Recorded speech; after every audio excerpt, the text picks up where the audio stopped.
Ju përshëndes të gjithëve të nderuar teleshikues, mirë se vini sot në MCN Informacion. Në të pjesë të parë të MCN Informacion sot do të flasim për shoqërinë civile.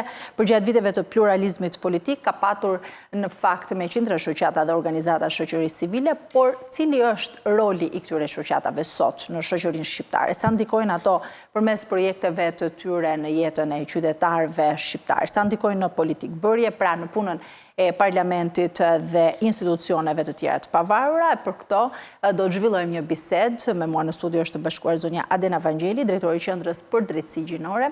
Faleminderit shumë, mirë se erdhët. Ju falenderoj për ftesën. Gjithashtu Erisa Zemzadia, aktiviste e shoqërisë civile. Faleminderit shumë, Erisa. Faleminderit juve. Adena, fillimisht cili është sot roli i organizatave të shoqërisë civile në Shqipëri? Pra, sa e arrin ato qëllimin e tyre?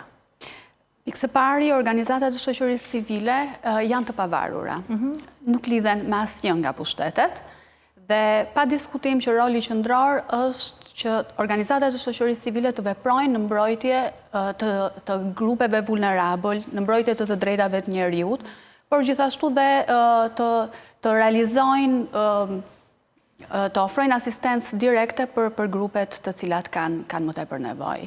Pa diskutim që preken edhe çështje të tjera si çështje të mirëqeverisjes, të demokratizimit, që janë çështje aktuale, aq më tepër edhe në kuadër të procesit të integrimit Bashkimit Evropian, por fokusi i organizatave është mbrojtja e të drejtave të njerëzit.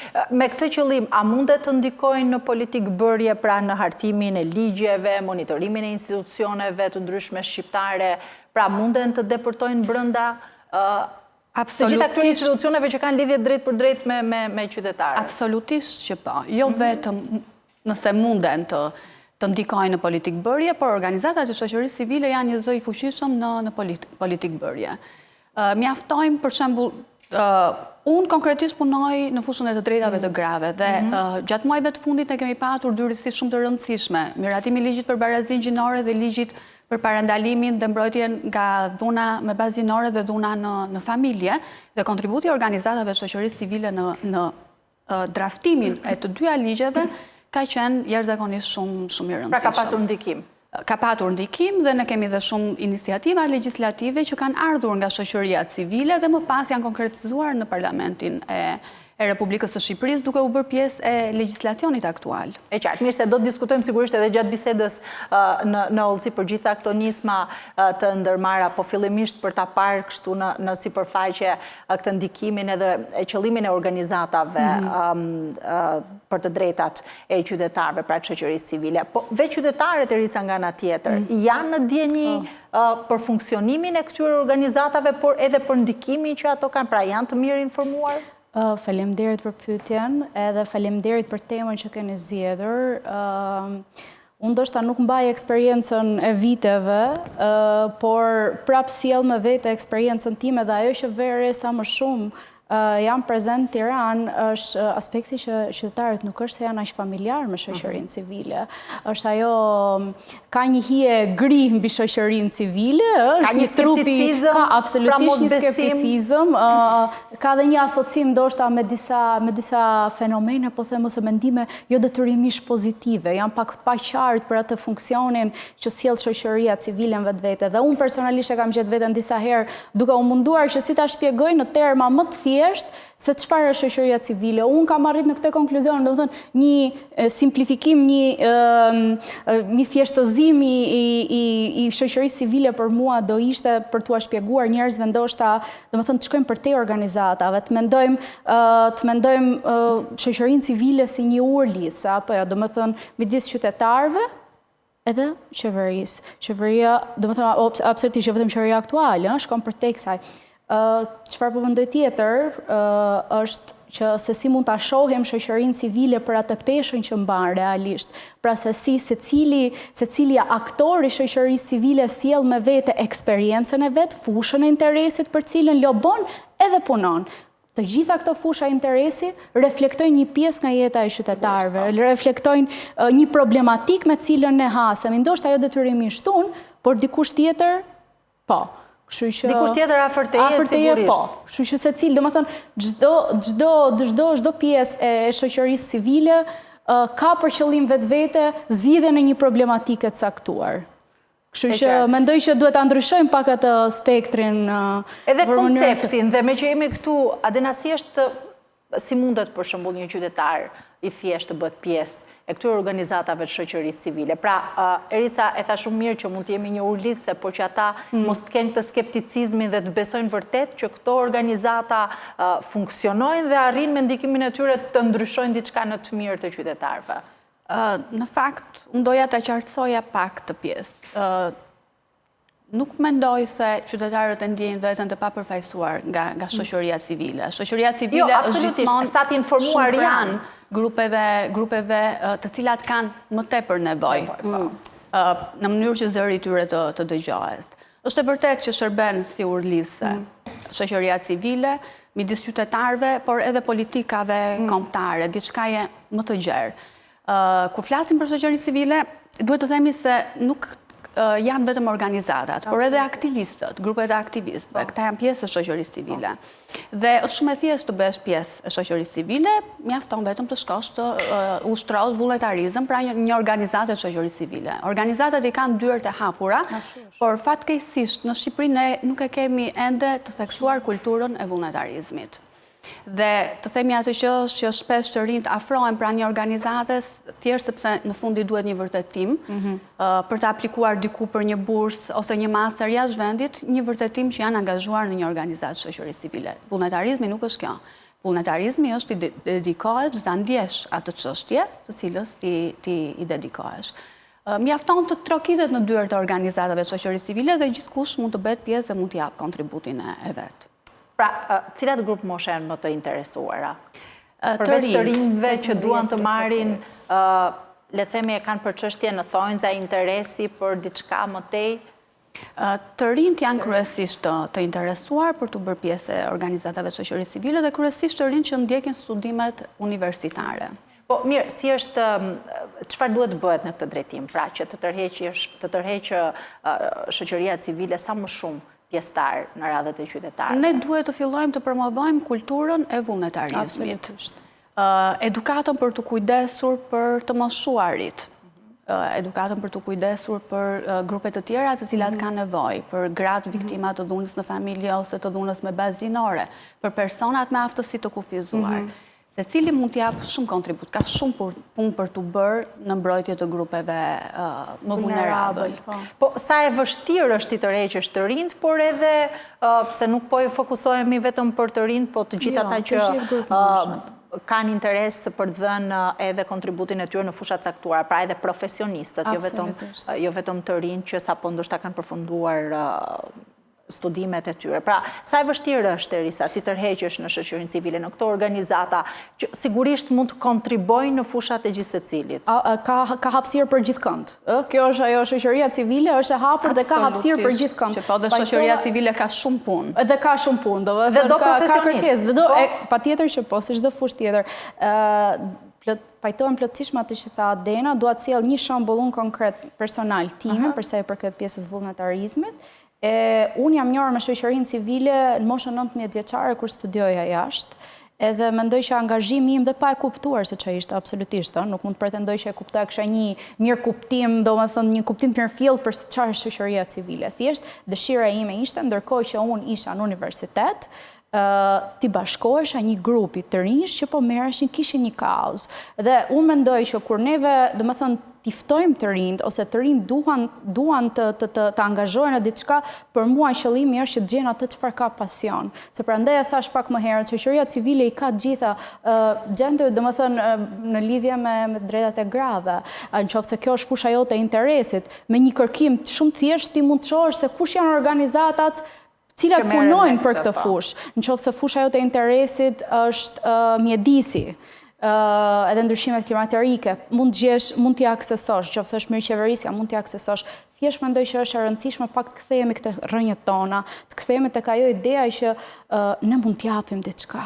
Edhe është okay që ne t'japim ne këtë kulturën e vullnetarizmit, me që dolëm këtu se lidhen të dyja së bashku, sigurisht dhe kjo është më e rëndësishme. Do të lidhet edhe pak me kohën e komunizmit. Po është vrarë pak më duket nga sistemi më parshëm. Qytetarët kanë bërë shumë punë vullnetare. Po atje ishin të detyruar të bënin, por ajo kur je i detyruar nuk është më punë vullnetare. Dhe për kurse këtë sot ata arsye janë ka të një mirëpritur të bëjnë punën stepje vullnetare, po vullnetare në plot kuptimin e fjalës, domethënë. Po pse është kaq e vështirë të besojnë në këtë punën vullnetare? Mendoj që aspekti besimit, domethënë Nuk besoj se është element besimi ose faktor besimi. Ndoshta janë këto faktorët ekonomik, pra që duhet një punë për të ndoshta një kombinim faktorësh, ndoshta një kombinim faktor, mendoj që ka dhe një nivel mosbesimi, sepse domethënë dhe të rinjt vet kanë edhe atë mosbesimin kundrejt gjithë institucioneve, ndoshta edhe shoqërisë civile tash, domethënë kjo hija grim mbi shoqërinë civile e pakuptueshme deri diku që pse ekziston, më duket sikur e bën pak më të vështirë ata aksesin, ndërkohë që domethënë gjithë janë shumë mikpritës, edhe nevoja është aty, është evidente dhe ka nevojë për të rinj, dhe jo vetëm të rinj për të dhënë diçka, dhe secili mund ta gjejë veten duke dhënë diçka. Kjo mund të vijë që nga pjesa e komunikimit, për sa i përket mediave sociale, domethënë varet ku e gjeti, është shumë e rëndësishme, mendoj që t'i ftojmë njerëzit. Patjetër këtë ne mund ta bëjmë vetëm tani me nëpërmjet një ftese, por pastaj secili duhet ta bëj punën e vet me veten vet. Domethënë që të mendojmë pak edhe të kuptojnë se çfarë është ajo çfarë duan t'i japin. Edhe unë mendoj që ai shembull më mirë i shoqërisë civile është që shoqëria civile merr për të dhënë mbrap shprap. Edhe ne duhet kemi këtë koncept, domethënë është okej, është shumë okej që ne t'japim diçka ndërkohë që rritemi, sepse ne rritemi duke dhënë diçka. Shoqëria civile për mua ky është domethënë ai shembulli më i mirë, kjo është që ti jep diçka nga vetja jote, jep kohën, jep dedikimin, po edhe mëson diçka. Mëson diçka edhe bëhesh pjesë e një ekosistemi më të madh dhe kupton që çdo gjë është e ndërlidhur dhe asnjë gjë nuk funksionon larg njëra tjetrës. E qartë. Ndërkohë, Adena, një rast konkret kur realisht një projekt që ka sjell një ndryshim të prekshëm në jetën e qytetarëve nga shoqëria civile. Në organizatën që unë drejtoj, ne sapo kemi mbyllur një projekt, një iniciativë për të ngritur një qendër ditore për fëmijët dhe të rinj me aftësi të kufizuara në qytetin e Vlorës.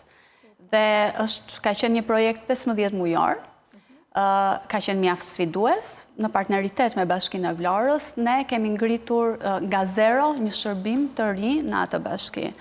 Dhe pas investimeve fillestare, krijimit të infrastrukturës, të ambienteve, filluam të punojmë me fëmijë dhe të rinj me aftësi të kufizuara në qytetin e Vlorës. Nënat kishin mundësi që fëmijët t'i linin në një ambient ku ofroheshin shërbime të specializuara për ta dhe të shkonin të punonin të qeta, mund t'i merrnin rreth orës 17 fëmijët, dhe kjo i krijonte atyre qetësinë për të punuar dhe për të kontribuar në familje.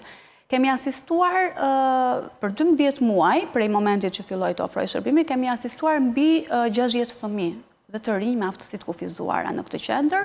Kjo qendër vazhdon të jetë funksionale sepse kaloi totalisht në menaxhimin e bashkisë dhe e them me bindje të plotë që ne kemi ndryshuar jetë me atë iniciativë, sepse ne kemi patur raste që një fëmijë, një vajzë, për shembull, 8 vjeçare, fliste vetëm 2-3 fjalë kur filloi të merrte shërbimet në qendër, me shërbimin e logopedisë. Në përfundim të projektit, ajo ndërtonte fjali dhe filloi të mësonte të lexonte. Këto janë ato iniciativa që ndryshojnë në thelb, ndryshojnë jetë në thelb. Nga këto projekte të suksesshme, sa pozitivitet merr projekti Pasardhës, pra sa këmbgulës jeni ju në projektet Pasardhës, se kjo është edhe më rëndësishme. Pra ta rish të impaktin konkret, patjetër që po. Dhe e them me bindje të plot, pavarësisht se u përmend ajo hija grim mbi shoqërinë civile. Shoqëria civile ndonjëherë është e zëshme, ndonjëherë jo. Dhe bën punët e veta pa i dhënë shumë zë.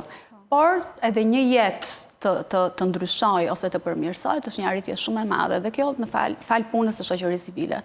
Shoqëria civile bëhet mediatike kur ka protesta, kur ka manifestime, por ne punojmë çdo ditë për të ofruar shërbime, për të ndërtuar politika më të mira, për të dhënë kontributin ton në procesin e integrimit të Shqipërisë në Bashkimin Evropian.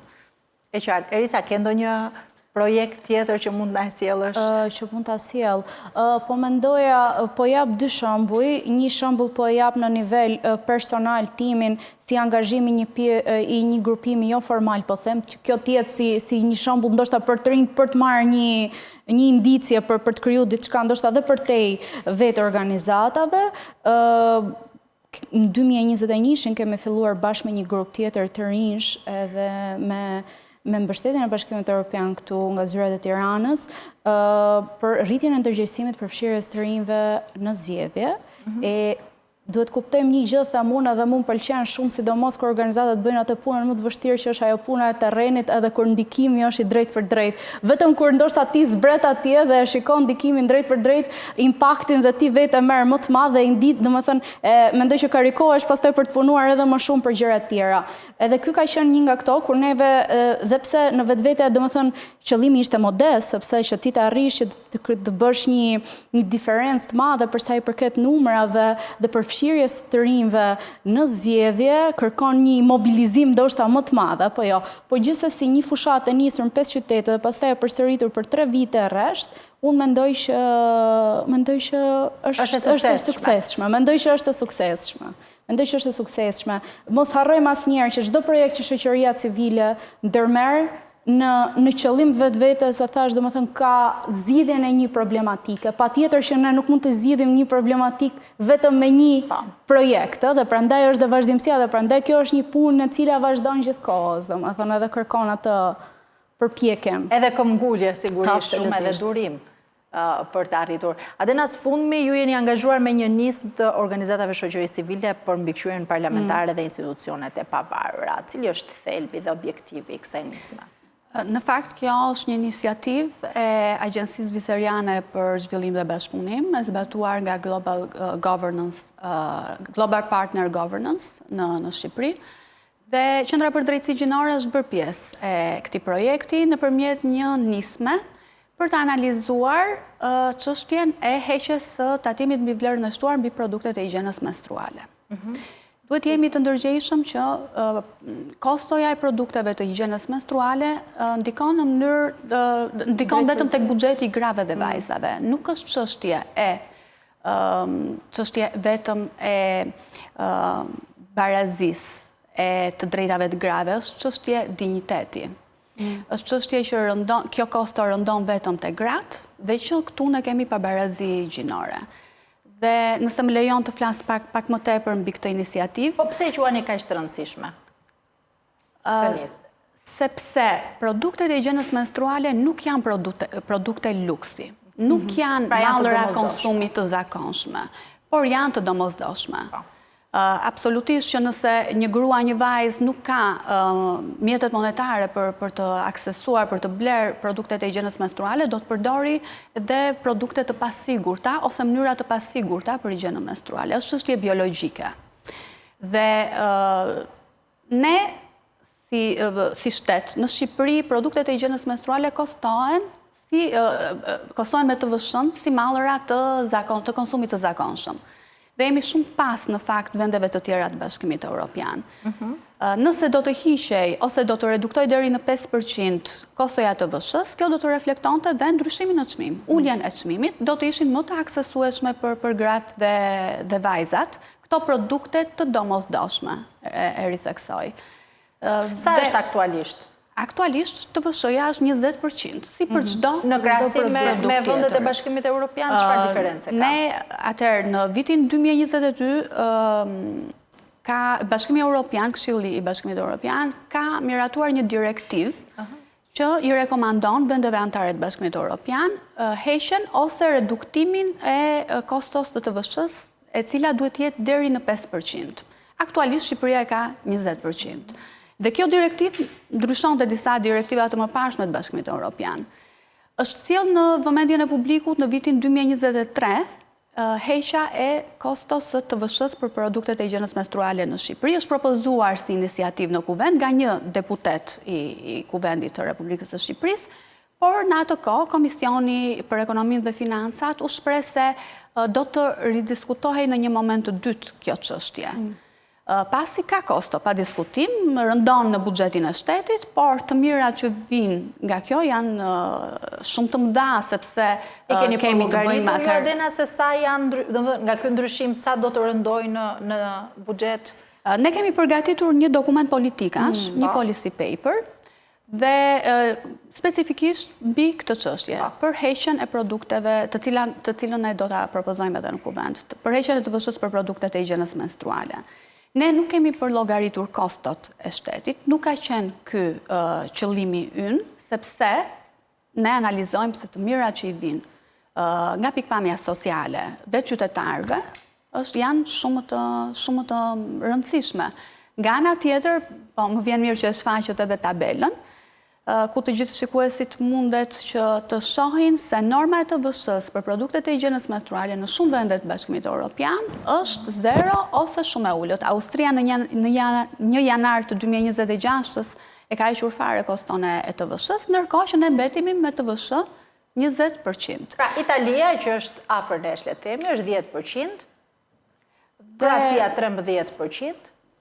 Pra, ka një diferencë të konsiderueshme me Shqipërinë. Po, dhe 20% të TVSH nuk janë pak në produktet e higjienës menstruale. Nga ana tjetër, ne jemi referuar një botimi të organizatës Together for Life, nuk kryem research lidhur me kostot, sepse ne kishim gja një botim shumë të mirë të Together for Life të vitit 2024, që ishte recent.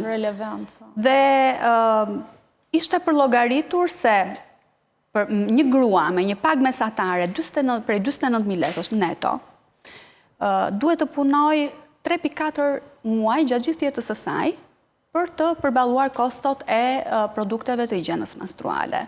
Që këtu ne kemi të bëjmë me një pabarazi gjinore, me diskriminim gjinor, nëse kostoja për këto produkte nuk ulet dhe këto produkte nuk janë të aksesueshme për të gjithë. Kuptohet që është përllogaritur kostoja për një gruaj që punon, por sa gra kemi ne që nuk punojnë dhe nuk kanë të ardhura për të përballuar një produkt të domosdoshëm. Shumë jetik për shëndetin e tyre. Dhe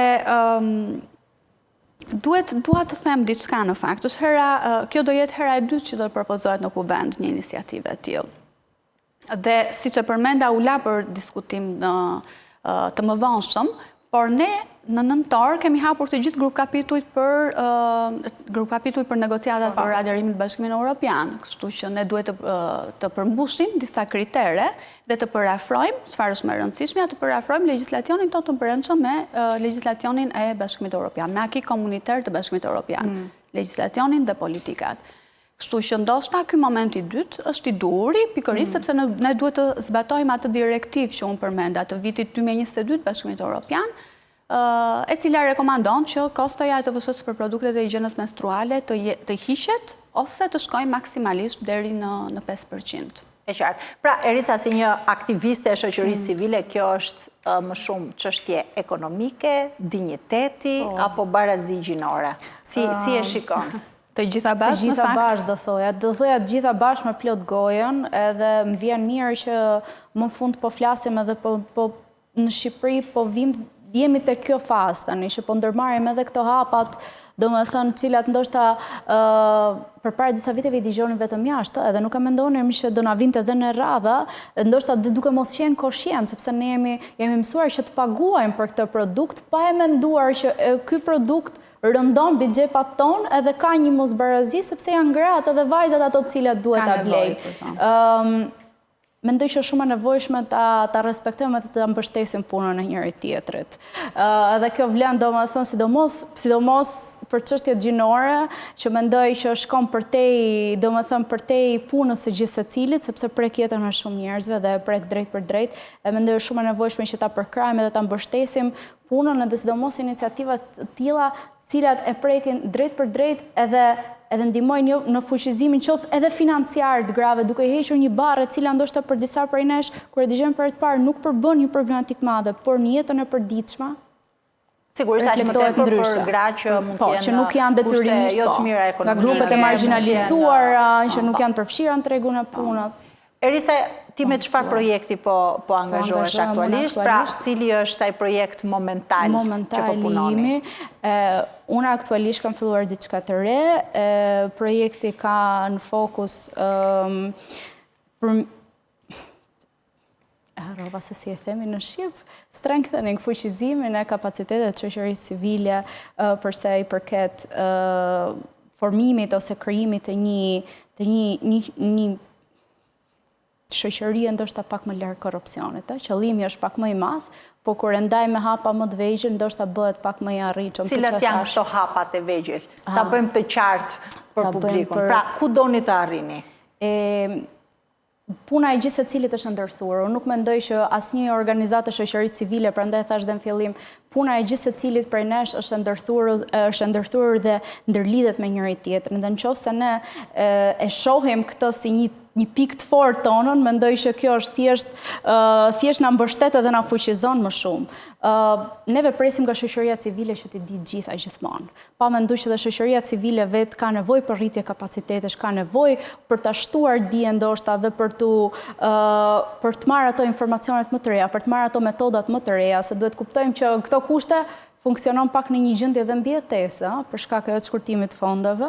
Kështu që ky është qëllimi i parë. Qëllimi i parë është që të jemi një grup me organizatat e shoqërisë civile, të paktën me ato që janë pjesë e projektit, rritjen e kapaciteteve të tyre përmes trajnimeve të caktuara, dhe pastaj nga aty puna drejt për drejt që bëjnë organizatat vetë në terren duke ndikuar tek qytetarët. Se mendoj që ajo është puna më e rëndësishme, puna e terrenit që preket nëpërmjet projekteve të ndryshme. Sigurisht, edhe kur jemi këtu tek ajo që prek qytetarin, sa kohë ju duhet për të marrë informacion, për ta përpunuar këtë informacion e më pas për të vendosur që këtu duhet të punohet, sepse këtu i shërben më shumë të qytetarit. Pra, ky projekt lidhet, siç ishte për shembull nisma për TVSH-n apo spitali, qendra e fëmijëve në Vlorë. Pra, si arrini ju ta kuptoni që kjo është vërtet, nga se i merrni informacionet? Organizatat e shoqërisë civile kanë fusha veprimtarisht të ndryshme. Dhe është e thjeshtë për ne që kemi shumë vite që punojmë për mbrojtjen e të drejtave të grave, të dimë sfidat me të cilat ato përballen, nevojat e tyre dhe si të ndërhyjmë. Patjetër jemi gjithmonë duke bërë kërkime, duke ju përqasur edhe ndryshimeve të kohës, për shembull digitalizimi tani. Ne kemi vitin e kaluar, kemi zbatuar shumë iniciativa lidhur me dhunën digjitale ndaj grave dhe vajzave. Ishte diçka e re, diçka për të cilën u shfaq nevoja për të punuar, dhe jo vetëm me gratë dhe vajzat, por edhe me djemt e rinj kryesisht, sepse janë ata zakonisht që shkaktojnë këtë lloj forme të re të dhunës ndaj vajzave ose grave.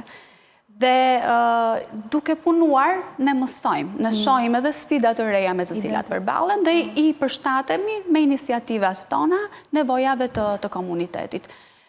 Kur ke shumë vite që punon në atë fush, e ke më të thjesht për të ndërhyrë, sepse e njeh, je ekspert në atë fush, e njeh kontekstin, i njeh sfidat, problemet me të cilat përballen gratë, qoftë gratë në qytet, gratë në zonat rurale. Me që jemi këtu tek dhuna digjitale, por edhe dhuna e formave të ndryshme, ka raportime për shembull në organizatën tuaj? Ka njerëz të cilët raportojnë në rast të dhune, pra ju besojnë? Po, patjetër që po. Ka shumë raportime. Kohët e fundit ka shumë raportime edhe për dhunën digjitale, ose dhunën, termi sakt është dhuna e lehtësuar nga teknologjia, sepse mund të ndodhi online, por vazhdojnë pasojat offline në rastin e dhunës digjitale. Ka shumë gra që kërkojnë asistencë ligjore për urdhra mbrojtje, urdhër të menjëhershëm mbrojtje, por nga ana tjetër ne na shfaqet e nevojshme të punojmë edhe me ofruesit të shërbimeve, që janë ata që kanë kontakte gjithashtu të drejt për drejt me gratë e vajzat dhe duhet të menaxhojnë rastet të tilla. Kryesisht për rastet e dhunës digjitale, por rritën së fundmit, dhe fatmirësisht dhuna digjitale është përfshirë si një formë e re dhunës në ligjin e ri për parandalimin dhe mbrojtjen nga dhuna me bazinore dhe dhuna në familje. E qartë, mirë. Ne do të kemi një hapësirë shumë të shkurtër publicitare dhe do të rikthehemi sërish në studio për të vjuar bisedën.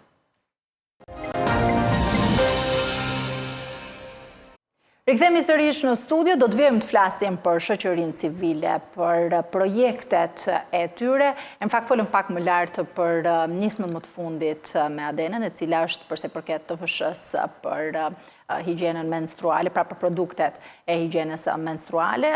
Adina ju tha që e kemi quar njerë në komisioni ka thënë do ta diskutojmë në një moment të dytë, kur prisni që kjo nismë të shqyrtoj dhe a keni atë pritshmërinë pozitive që kjo do t'jetë një nismë duke u nisur edhe nga ato kushtet e Bashkimit Evropian për të përafruar. Sa pozitiv jeni në pritin e kësaj përgjigje? Në fakt, herën e parë nuk e kemi quar në komision, por ka qenë një deputet.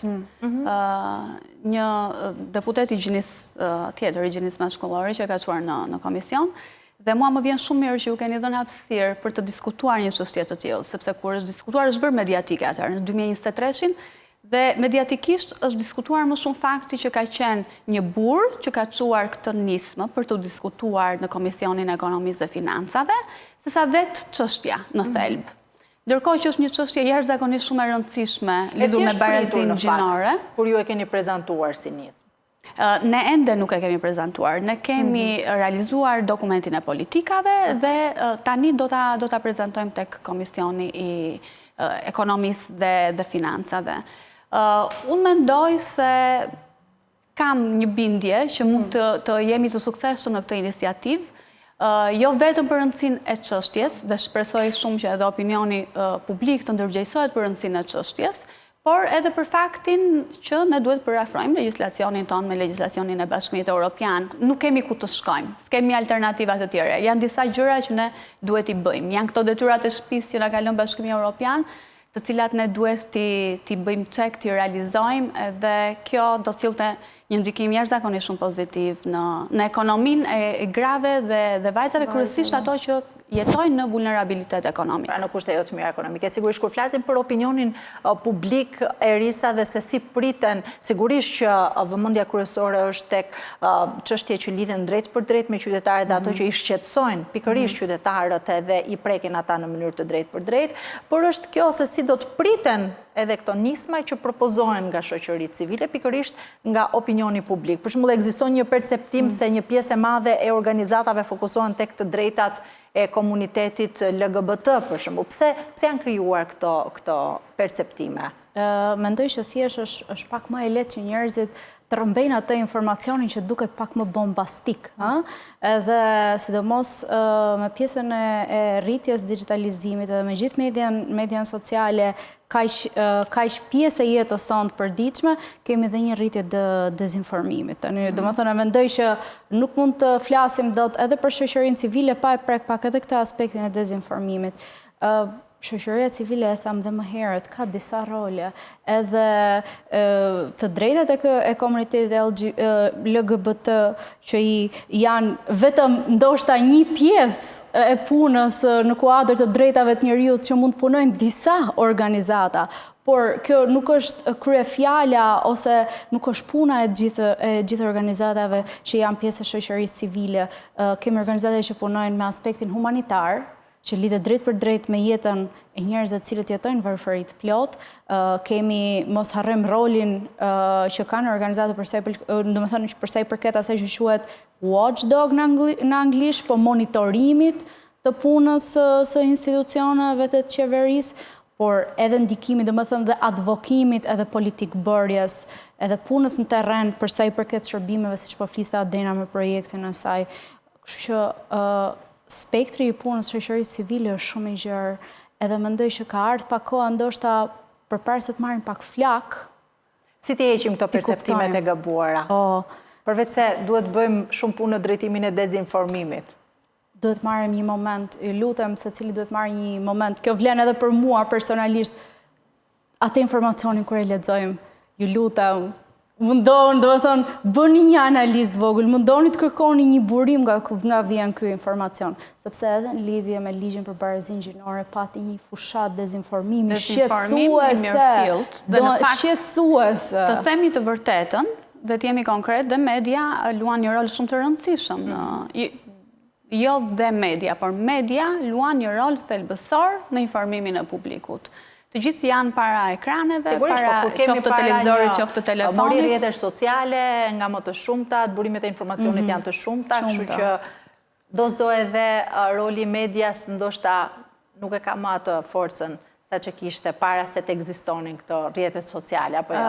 Media është në televizion, mund të jetë media në për portale, që ne i aksesojnë shumë lehtësisht nga telefoni, dhe dezinformimi po bëhet një problem shumë i madh, dhe kjo u vërtetua dhe me ligjin për barazin gjinore, që të gjithë ata që reagonin, dhe vetë gazetarët ose persona që punojnë në media nuk e kishin lexuar ligjin për barazin gjinore dhe e merrnin materialin bruto, siç ju jepej nga të tjerë, dhe e përcillnin në media, e përcillnin në portale. Kjo shkonte në mendsinë e komunitetit, dhe madje unë duhet të them dhe diçka lidhur me ligjin për barazin gjinore, në një universitet me student të drejtësisë, duke diskutuar për të drejtat e njeriut, me njerë thanë që një nga ligjet më të kontestueshëm dhe me të cilin ata nuk ishin dakord ishte projekt ligji për barazin gjinore, ende nuk ishte miratuar në konvent, por ishte bërë një zallamajit shumë e madhe në atë kohë.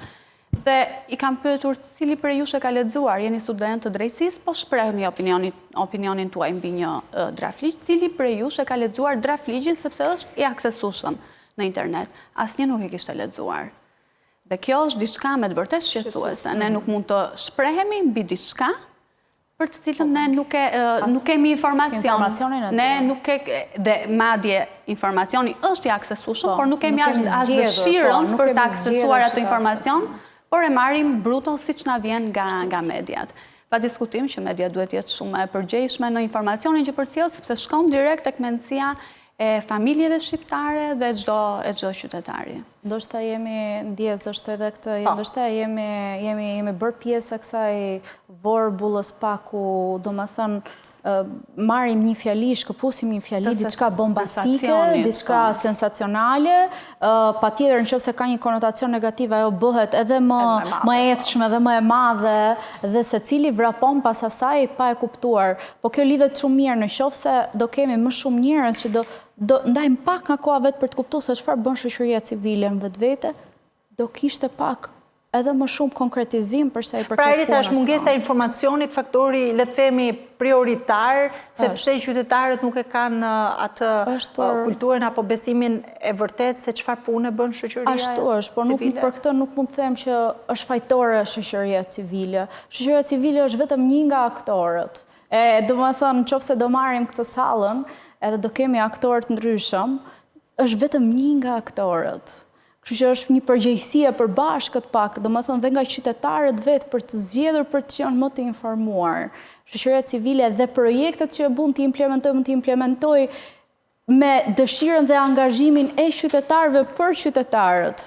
Kështu që domethënë duhet të jetë dhe ana tjetër brenda gjës që në mënyrë që të funksionojë si marrëdhënie.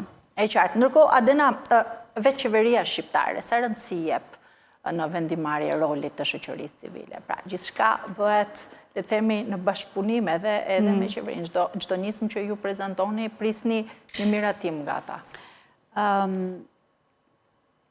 Institucionet shtetërore kanë për detyrim të konsultojnë nismat, projekt ligjet, politikat, planet e veprimit, t'i konsultojnë me grupet e interesit. Të paktën po flas për eksperiencën e organizatës që unë drejtoj. Ne jemi pjesë e grupeve të konsultimit në Ministrinë e Shëndetësisë dhe Mirëqenies Sociale, dhe thirremi sa herë është për të diskutuar një politik, një projekt ligj. Kemi dhënë kontributin ton edhe së fundmi me dy ligjet që unë ju përmenda. Dhe disa prej rekomandimeve tona, shumë prej rekomandimeve tona, janë marrë në konsiderat dhe janë vendosur, janë bërë pjesë integrale e ligjeve finale. Këto draft ligje diskutohen para se të aprovohen, para se të shkojnë për aprovim në parlament, jo vetëm politikat, por edhe draft ligjet, diskutohen në grupe konsultuese në kuvend. Edhe kuvendi zhvillon takimet konsultuese, megjithatë duhet jemi të ndërgjegjshëm për diçka dhe të jemi realist për diçka. Jo gjithmonë merre në konsiderat rekomandimet e shoqërisë civile. Proceset e konsultimit kryen, ka dhe një platformë publike për konsultimin e çdo nisme në kuvendin e Shqipërisë, por jo gjithmonë ato përkthehen në diçka konkrete, rekomandimet të shoqërisë civile, në diçka konkrete brenda projekt ligjeve, brenda ligjeve, versioneve finale të ligjeve. Është detyrim ligjor që ne të konsultohemi, do na konsultojnë patjetër. Çështja është që ne vim me eksperiencën tonë nga tereni, nga nevojat e qytetarëve, dhe ato duhet të konsiderohen më tepër kur jepen rekomandime në takime konsultuese dhe të reflektohen në politikat dhe në legjislacionin e brendshëm. I qëndroj kësaj ides që duhet kuptojmë edhe gjithë duhet jemi koshient që do më thënë këtu kemi shumë aktore dhe nuk mund zgjidhet dot vetëm me punën edhe me angazhimin e vetëm një aktori. Se cili duhet jetë i ndërgjegjshëm për rëndësinë që ka aktori tjetër në lojë. Edhe prandaj, edhe pse mekanizmat do më thënë janë lojë, është e rëndësishme që të jenë funksional edhe të kenë një impakt të vërtet, sepse kjo në fund të ditës bëhet për të mirën publike dhe për të mirën e qytetarëve. Kur themi mekanizma të risa, çfarë kuptojmë? Pra shoqëria civile e cila prezanton tek qeveria, se aktori kryesor në vendimarrje sigurisht që është qeveria, por në bazë të ligjit duhet konsultohet edhe me grupe interesi në çështje të caktuara apo me shoqërinë civile. Po cilat janë këto mekanizma që konkretisht shoqëria civile duhet të ndjek në mënyrë që të bëhet bindse për qeverinë? Mendoj që domethënë ka ajo çfarë po thoshte dhe Adena është kjo që neve është një detyrim ligjor që shoqëria t'ia jep drejtën shoqërisë civile drejt për drejt që të jetë e përfshirë në proceset konsultuese. E qartë, po ne kemi parë në shumë raste që janë bërë konsultimet publike, po në fund është vendosur çfarë është vendosur. Pra ideja është që çështja të shkojë përtej konsultimit, të merren në konsiderat ato që propozohen. Këtu mbetet vetëm në vullnetin e mirë të aktorëve. Edhe shkojmë prapë të vullneti edhe të pjesa që sa realisht duam ndërtojmë ne një qeveri demokratike dhe duam një demokraci që funksionon më së miri dhe të mirë fillt dhe prek drejt për drejt dhe ka ndikim pozitiv tek qytetarët. Kjo kthehet pastaj është absolutisht tek vullneti i aktorëve. Ka mekanizma, po kujtohet tani Këshilli Kombëtar për Shoqërinë Civile që është funksional, por edhe pse janë funksional mekanizmat, jo gjithmonë dhe rezultati është pozitiv. Edhe për sa i përket përfshirjes organizatave shoqërisë civile në integrimin evropian, e di që pranë kuvendit është Këshilli Kombëtar i Integrimit Evropian. Ka organizata që janë të angazhuara, por sa aktive dhe se sa përpara ecim realisht, mos ngele me vetëm pjesë e nivelit të dialogut, do më thënë që se duan të merre me aksionin. Organizatat e shoqërisë civile janë aktive. Nuk e vënë diskutim, nuk ishte ajo nga kjo anë. Janë aktive gjatë proceseve të konsultimit dhe nuk është se duhet të bëjnë diçka të jashtëzakonshme për të qenë shërbimse, sepse sjellin eksperiencë konkrete nga tereni, nga kontaktet me komunitetin, me institucionet dhe ato rekomandime që jep shoqëria civile bazohen në punën konkrete.